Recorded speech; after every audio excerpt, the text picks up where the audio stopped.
on a encore 2-3 trucs à se dire. On va accueillir sans plus attendre notre deuxième sniper, Gabriel Malek de Alter Capitae. Si vous avez un compte LinkedIn, vous êtes forcément passé par un de ses posts. Il est un peu incontournable. Et Gabriel, je sais que tu as très bien préparé ton intervention. Je vais te demander d'être un peu concis. Je suis désolée, ça tombe sur toi. Je suis désolée. Ça marche. Alors, je me présente. Enfin, déjà, merci pour l'invitation. Ravi d'être là. Je me présente, Gabriel Malek. Alors, je suis préoccupé par les questions écologiques depuis très longtemps. Après mes études, assez logiquement, j'étais allé vers la RSE. Pendant même 2 ans, j'avais coordonné les travaux du Cercle de Giverny, un think tank sur la RSE. Donc, on essayait de chercher comme ça des idées un peu pour transformer l'économie. Mais je me suis, donc c'est intéressant, mais je me suis vite rendu compte de quelque chose, c'est qu'il y a un mur infranchissable qui empêche toute prise de mesures radicales, que ce soit écologique, sociale, dans ces entreprises privées. Et évidemment, c'est celui du modèle économique dans lequel on est. Donc pour moi, ne pas parler de système, là, c'est complètement hors sujet. Et du coup, l'idée, c'est que le capitalisme, en effet, c'est quoi? C'est la recherche de croissance éternelle. Et la croissance, on sait que ça se paye. Ça se paye en destruction environnementale. Donc là, on parle carbone, on parle sol, on parle biodiversité, on parle cycle de l'eau. Et ça se paye aussi, évidemment, en destruction d'acquis sociaux depuis les années 80. Donc moi, j'ai quitté ça et j'ai fondé avec des amis une association qui s'appelle Alter Capitae, du coup, et qui, en effet, milite pour une décroissance prospère. Alors, qu'est-ce que c'est? C'est une réduction planifiée de notre empreinte écologique en gardant les activités à fort intérêt social. C'est aussi la redistribution des richesses, dont on parle très peu, mais qui, sans répartition des richesses, il n'y aura pas de transition, je vous le dis tout de suite.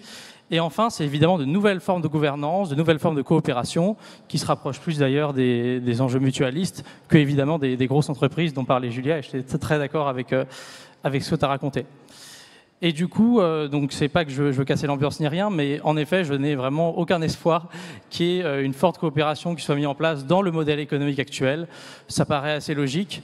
Bon, à l'heure où 7 limites planétaires sur 9 sont dépassées, à l'heure où 75% des sols, ça c'est un chiffre de l'ONU, sont déjà dégradés par les activités humaines, et vous inquiétez pas, on continue, on va probablement aller jusqu'à 80 bientôt, à l'heure aussi où dans un pays comme la France, on a 300 000 personnes qui dorment dehors pendant que des milliardaires continuent à s'enrichir, je pense qu'il faut vraiment changer de modèle économique, c'est clair. Pourquoi ? Parce que le capitalisme, c'est 2 choses, c'est pas moi qui le raconte, c'est les penseurs du capitalisme. C'est 1, l'entreprise privée et la liberté d'entreprendre, ok ? Et 2, c'est la concurrence dans le libre marché. Donc voilà, c'est un peu les bases du capitalisme.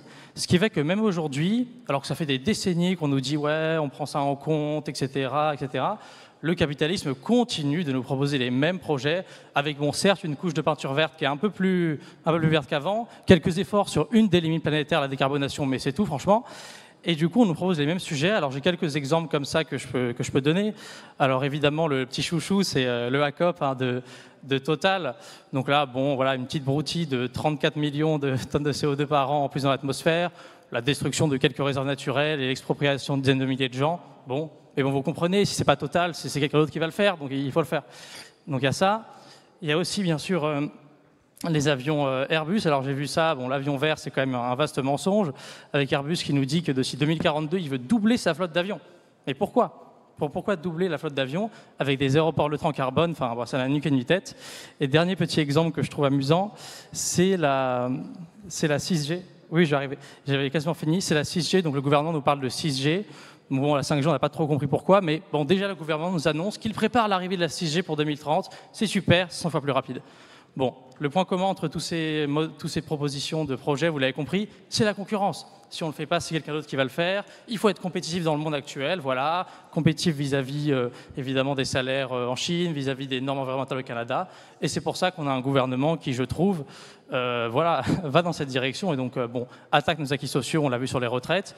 Et puis, évidemment, sur les normes environnementales, demande une pause sur tous les sujets, que ce soit la question de l'eau, de l'agriculture, va du côté du modèle productiviste pour ces raisons de concurrence, pour ces raisons de croissance. Voilà. Donc ma position est claire, mais ce qui nous intéresse, c'est celle des intervenants. Et donc, j'ai 2 questions, et j'aimerais bien, si possible, une réponse. Alors, 2 questions avec une réponse de chaque, on en a pour une nouvelle heure, donc on va... Alors, il y en a une au moins, j'aimerais bien une réponse. Allez, une question. C'est, est-ce que vous croyez du coup à ça? Parce que vraiment, c'est quelque chose dont je me pose la question à chaque fois, notamment les politiques. Est-ce que vous croyez à la croissance verte? Et je vais définir ce que c'est. C'est du coup une hausse du PIB, du produit intérieur brut, qui serait décorrélée des destructions environnementales. Est-ce que vous pensez vraiment que la croissance verte, c'est quelque chose qui existe? Ouais. Est-ce que tu veux qu'une personne prenne la parole en particulier? Je pense que tous peuvent prendre la parole et répondre rapidement. Alors, on va d'abord faire un pouce. Non, on va peut-être rapidement demander à Carole Delga, en si possible, peu de temps, une réponse. Alors, oui, je vais faire court. Moi, je crois à la croissance verte. Parce que moi, la croissance, pour moi, ce n'est pas limité au PIB. Voilà. Parce que moi, de permettre à un être humain de croître, de se développer, d'avoir accès à la connaissance, c'est fondamental.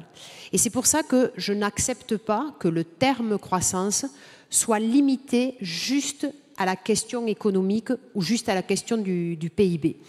Et sur la question, en effet, de l'économie, je pense que, Julia l'a bien dit, ce n'est pas juste une question de taille, parce qu'il y a des productions qui demandent une telle technologie, une telle spécialité, qu'il faut avoir les trains, les avions.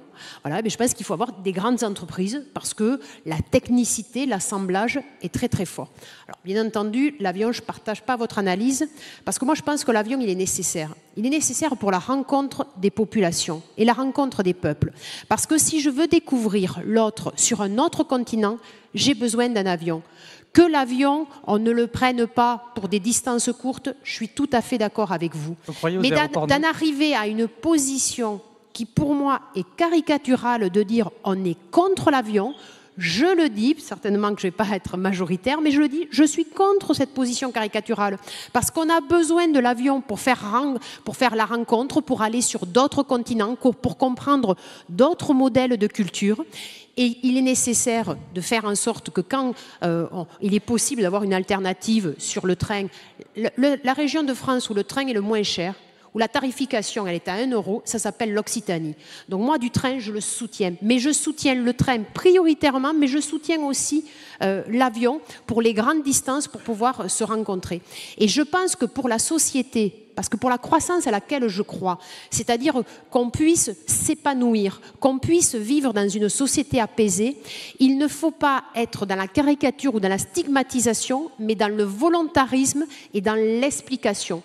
Et ça, pour moi, c'est fondamental de prendre le temps d'entendre les voix des uns et des autres, de faire qu'il y ait une convergence, qu'il y ait une coopération et qu'il n'y ait pas une opposition.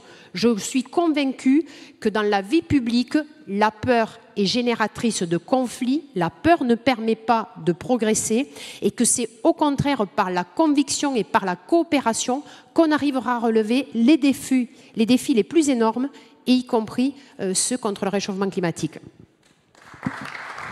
Merci.